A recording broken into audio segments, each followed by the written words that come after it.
Hello and welcome to On Volume 6, the long-run YouTube channel designed to understand the question of psychological types in a modern context. In order to jump to the endpoint, which I believe, or the most recent endpoint, which is understanding the objective personality system and understanding it in terms of theory, in terms of structure, and in terms of application/practice, we have to get through the core postulates of analytical psychology. We have to get through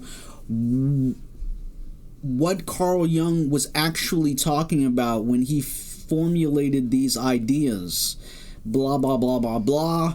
So in order to do this, I have the collected works of Carl Gustav Jung, and we're looking to receive formal acknowledgement that I can use the material. But in between that, we're going to be jumping into the Portable Jung. So there you have it. Jumping into the Portable Jung. And mind you, each of these is only going to be 15 minutes because this channel can only support 15-minute content. So let's begin.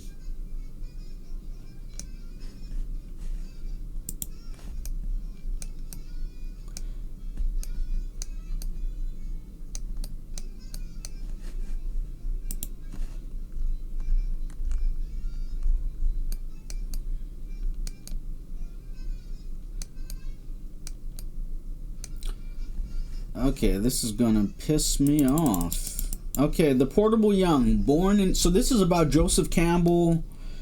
If you find it interesting, you can read this. We might go back into it, we might not. Joseph Campbell was a really important person in his own right, but also in the work of Jung. Okay, continuing.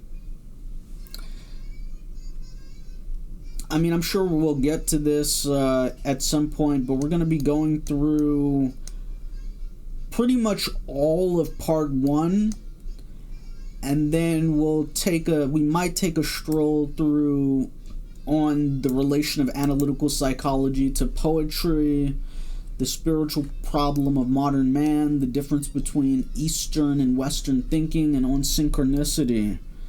So, before we even get to the stages of life over here, stages, we're going to double back to understand the editor's introduction. So that's where we're going to start. Okay, editor's introduction.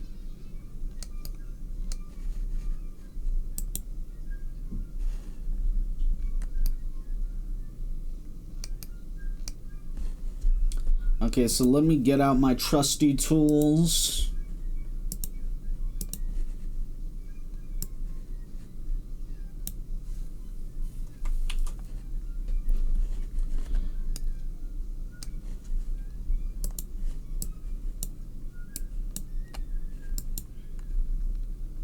Okay, never mind. We can highlight. Okay, the first task. Okay, editor's introduction. The first task on approaching such a mobile model of the living psyche as Carl Gustav Jung's must be to become familiar as quickly as possible with its variables. Okay, a mobile model of the living psyche. To become familiar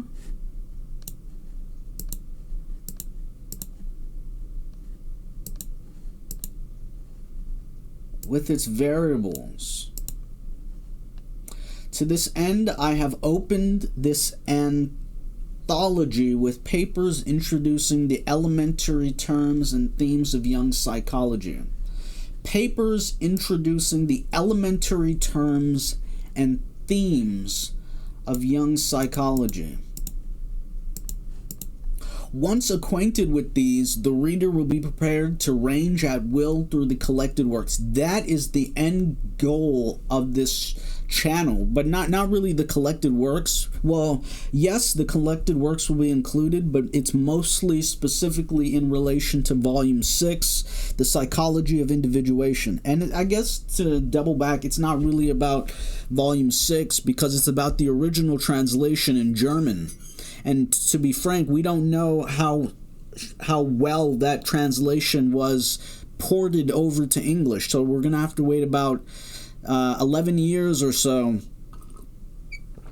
before the critical edition comes out with the Psychology of Individuation. So yeah, once the reader is acquainted with these variables, they will be able to range at will through the collected works. And my second aim, consequently, has been to provide a usable guide to that treasury of learning. For Jung was not only a medical man, but a scholar in the grand style, whose researches, particularly in comparative mythology, alchemy, and the psychology of religion, have inspired and augmented the findings of an astonishing number of leading creative scholars of our time. So this is like a soft bookmark to really qualify that. Is that true? To what extent? How can we know? Okay, evidence of this will be found in the 40-odd volumes already published of the continuing Eranos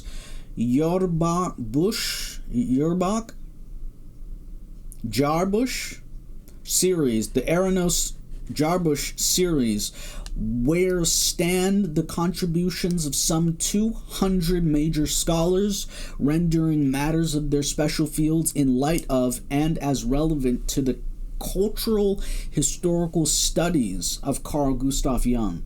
My final aim, accordingly, has been to provide such a primer and handbook to Jung's writings that if a reader will proceed faithfully from the first page to the last, he will emerge not only with not only a substantial understanding of analytical psychology, but also with a new realization of the relevance of mythic lore of all peoples. With a new realization of the relevance of mythic lore of all peoples to his own psychological magnum opus of individuation. So that's a lot to unpack. We're not going to have the time to do that, but just, internalize Joseph Campbell's introduction as a prerequisite for those stepping in that have no idea what any of Jung's thoughts are about anything, and will allow us to really start to take time to unpack it. Okay, childhood and student years. Carl Gustav Jung was born July 26th.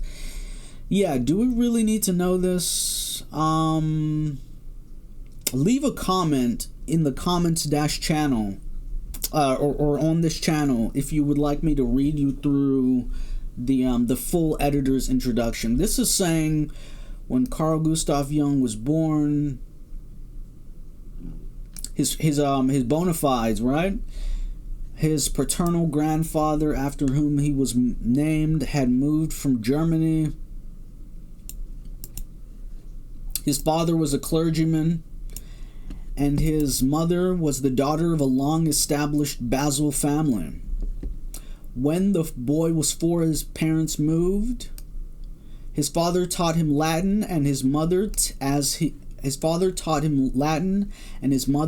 tells in a volume of old age reminiscences, memories, dreams, and reflections, read to him of exotic religions from an illustrated children's book, to which he constantly returned to view with fascination its pictures of Hindu gods. During early youth, Jung thought of archaeology as a career. Theology, too, interested him, though not in his father's sense for the concept of Christ's life as the sole decisive feature in the drama of God and man, he regarded as belying Christ's own teaching that the Holy Ghost would take his place among men after his death. So that's a really important point. I mean, that's super important. Talking about theology in the sense of his father, the concept of Christ's life as the sole decisive feature in the drama of God and man.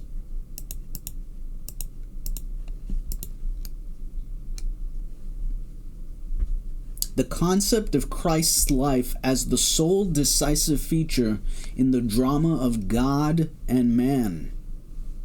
He regarded as belying Christ's own teaching that the Holy Ghost would take his place among men after his death. He regarded Jesus as a man, hence either fallible or a mere mouthpiece of the Holy Ghost, who in turn was a manifestation of the inconceivable God. Oh, that's deep. That's deep.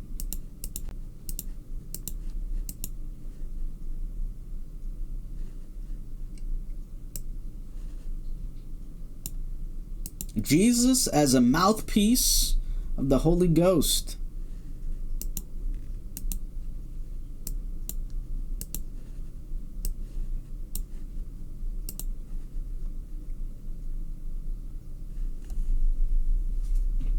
Who in turn was a manifestation of the inconceivable God. One day in the library of a college classmate's father, the questioning youth chanced a small book on spiritualistic phenomenon that immediately caught and absorbed him. For the phenomenon described were like those of stories he had been hearing in the Swiss countryside since childhood. Furthermore, he knew that similar tales were reported from all around the world.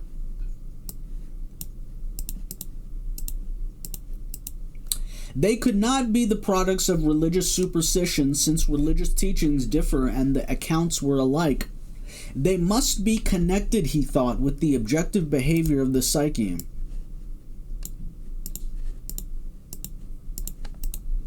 Interest ignited.